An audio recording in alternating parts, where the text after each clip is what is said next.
He is currently running for governor of California. Wow, and he's on our show, and is the author of San Francisco, Why Progressives Ruin Cities, Michael Schellenberger.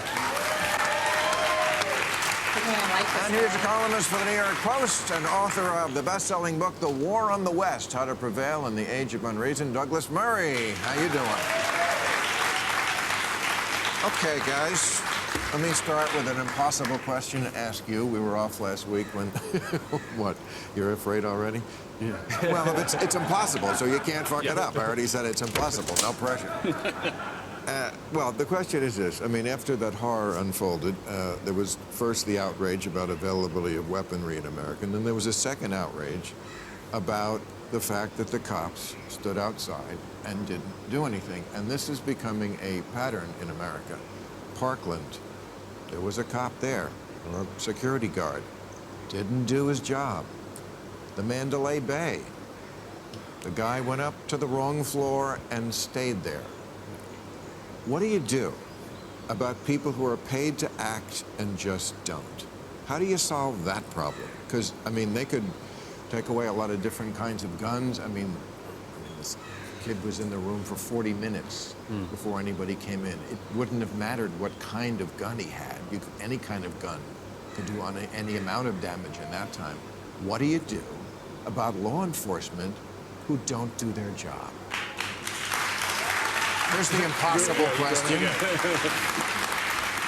I mean, I definitely don't agree with police officers not doing their job, and I don't know what the response is going to be because I haven't watched this. However, when you demonize cops over and over and over again, relentlessly, every election cycle, I mean, then the good cops quit. The cops with the lifelong experience with years and years of being a cop under their belt, and they quit because they're just not going to deal with it anymore. They're not going to keep putting their lives in danger, maybe taking their kid's father away from them or their mother away from them to put themselves in a line of danger for the American citizens, to only keep getting spit on, slapped on, yelled at, people not following rules or orders because now they feel sort of like boosted to be able to be disrespectful to the law enforcement because, again, the mainstream media just loves to demonize cops any second they can. And then the cops that are left are the ones with less experience in these types of intense situations to know what to do.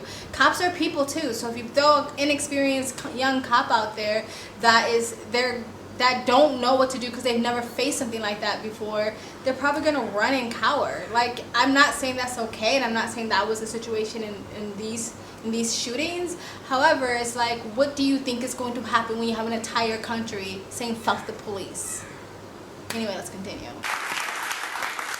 I mean, I think there was this initial reaction that these police officers were cowardly. I don't think we know that. I have to expect that.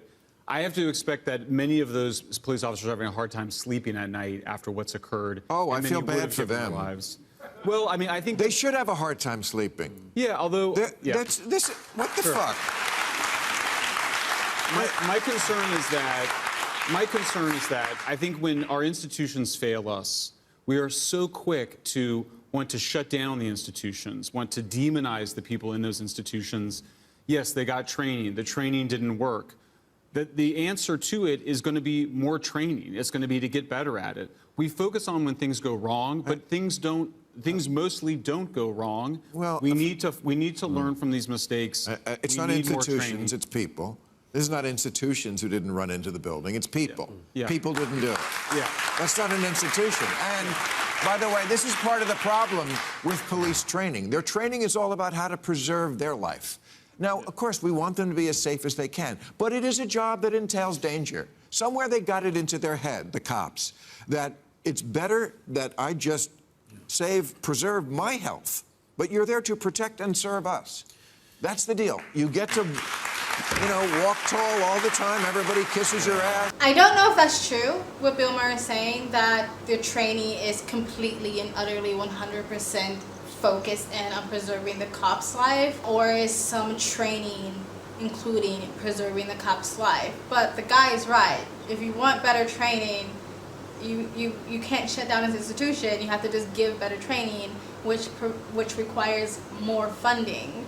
And I don't think he was saying the institution is to blame. I think what the guy was saying, anytime a cop fucks up, people's first initial reaction is get rid of that institution, shut it down, abolish, defund. I think that is what he was saying. He wasn't saying that it was the institution that ran into the cops, into the building, or didn't protect the citizens that needed to be protected from the shooting. But anyway, let's continue. You get to, walk tall all the time. Everybody kisses your ass.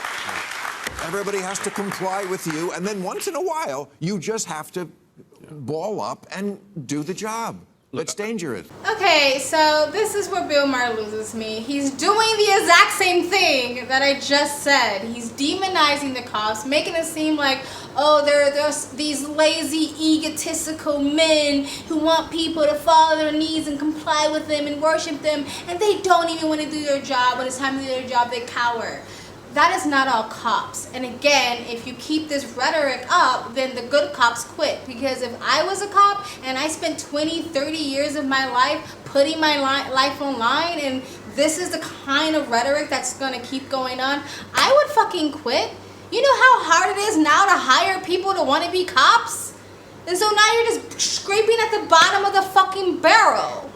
And you taking away the funding so they don't have enough to do more training. So this is the rhetoric that needs to stop. Criticize the cops who did a bad job. Do not criticize all cops. Bill. Ball up and do the job. That's dangerous. I was always told when I came to America from Britain that British people who speak like me should never talk about two things, abortion and guns, because we can never understand it. And there is something in that. I actually have tried very hard to understand, and I do understand why the gun issue exists in America, the people who are very committed to it, who see the Second Amendment as an absolutely crucial part of America's freedoms. And I understand their fear always that, like, the guns are going to be taken away. Nevertheless, saying this as an outsider, it's still inexplicable to me that a guy at the age of 18 can go into a shop and buy a battlefield-style weapon, and he would have to wait another 3 years to buy a beer in a bar. There is something, just at the first step, let's at least switch those two things around. Like, let's get used to beer before we try to get used to battlefield weapons. And the 18 to 21 thing, I think, is crucial. I mean, yes, guys, we're all guys. We know how stupid we were at 18, sure. right? Yeah. Especially men. They mature slower than women. And not that you're a genius at 21. Yeah. But taking those 3 years away, the least we could do. I mean, I kind of get that. I do understand the whole 18 and thing. Our age limits to things are kind of weird in the U.S. It's like, 21 you can't drink, but 18 you can get a gun and go to war. Like, it's kind of silly. Like, we need to fix that. I agree. I don't think 18-year-olds should be able to get guns. But also, it might depend. Like, if you live in the middle of nowhere in a rural area, and there's acres and acres around you, and you are an 18-year-old at home by yourself, should you not be able to protect yourself from, like, I don't know, a dangerous animal or something like that? I know that's, like, the far out, example, but I think it might depend. But I do completely understand the age thing, and I would be okay with hiring the age requirements to handle a gun. You guys might disagree. Let me know in the comment section. All right, let's continue. And at the moment, there's this weird row going on again. People saying in Congress, well, people are allowed to join the military at 18. Well, there is every difference in the world between going into the military, getting the most rigorous training, getting your force directed in specific ways, and just handing an 18-year-old a gun that he can use on the American streets. There is every difference. I mean, is there though? They're still 18. Like, I don't necessarily think 18-years should be going to war or joining the army, personally. I mean, again, you have to be kind of consistent. So if you're against 18-year-olds having a gun and just going into the streets, but you're pro-18-year-olds going to war, then wouldn't you just be pro-18-year-olds requiring rigorous training before they're able to have a gun? Like, that's not, to me, that's not that consistent. Because you can just pass a law saying, okay, an 18-year-old can have a gun, and they have to have this many hours of training under their belt and before they're legally able to have it on their person or have it in their home on their property. You can have that law. So is it the 18 age, or is the fact that they don't have training? Anyway, let's continue. But the problem is, you're just always at this stalemate in this country about this, because they say, like, every time some atrocity like this happens, there's somebody who can say they're going to take away all of our guns, and then nothing gets done again. But as for the police stuff, I mean, this is just, as you say, Bill, I mean, this has happened again and again. It's hard to judge what you do in a particular situation, but as you say, you know, it's their job to sit in the corridor for 40 minutes whilst kids are calling and not run in. Like, yes. I'd have liked to have seen, if there'd have been a bunch of American mothers with guns in the corridor, they'd have been in there in no seconds flat. And they were. So he's not anti-gun, he's just anti-18-year-olds without training with guns. All right, that's a position. Yeah, there were mums. That did go in. There were mums. Yes. They were getting arrested by Right. the police and tasered by the police and Right. handcuffed by the police for wanting to go into the school. Because job one is always compliance Right. with the police. Yes. Do health what and I safety say at the above shoot. all. Yeah. I kind of wanted to hear the other guy speak, but anyway, being compliant with a cop is important in a lot of situations because a lot of stupid citizens can make a lot of situations just worse. Cops need to, like, if a cop is trying to handle one situation and this person over here is just railing and flailing around, they're not making the situation easier, and you're distracting the cop from doing their job. So being compliant and obeying a cop is important. That's not a willy-nilly thing to be like, oh, they're just so obsessed with the compliance. However, do I think the cops in those situations acted right? Should they have tasered the mothers if they weren't going to do their job properly? Not necessarily. I'm not a cop. I don't know what the proper procedures are. I don't think waiting 45 minutes is the proper procedure. I could be wrong.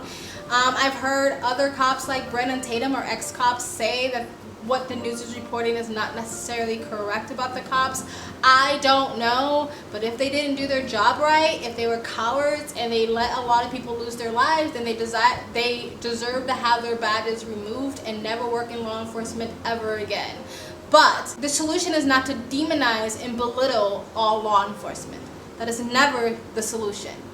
Anyway, guys, this is a bit more about cops and less about gun control, so I'm not going to even get into that. But you guys tell me what you think in the comment section below. Please like, comment, subscribe, hit that bell to get notifications when I do upload. All of that really does help with the algorithm, guys. And if you'd like to support the channel any further, you can donate my PayPal and Cash App link in the description box below and also in the comment section. Of course, it helps, but you don't have to. You can just like, comment, and subscribe. Another great way to support the channel is either join my brand new membership program, different levels, different tiers, different perks, or you can visit my brand new merch shop. Links down below and links to all the internal platforms, my socials, including my Twitter, is always in the links down below. Or if you like, you can give me a super thanks. I also have a second travel vlog channel. I travel as a lifestyle and I live abroad. If you'd like to know where I am in the world, you can go to the description box below and also in the comment section.